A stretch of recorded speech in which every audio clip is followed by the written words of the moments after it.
Хуш киләсең, үлем, хуш киләсең.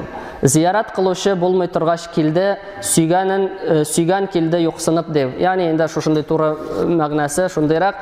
Үлемне шушылай итеп инде сөйенеп каршы алды. Озак кына күрешми торгач, килүенә сөйенеп инде хуш киләсең диде.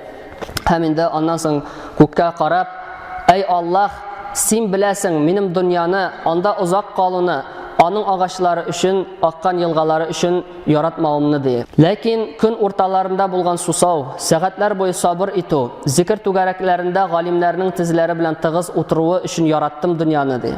"Эй Аллаһ, минем җанымны мөэмин җаннарны яхшы итеп кабул иткән кебек, хәйрлелек белән кабул итсәң иде" ди. Шушы сүзләрне әйтә һәм инде гаиләсеннән ерак булган хәлдә, дәгъватчы булган хәлдә, мухаҗир булган хәлдә Муаз радиллаһу анху бу дөнья белән хушлашып, Раббыбыз хузурына мәңгегә күчә.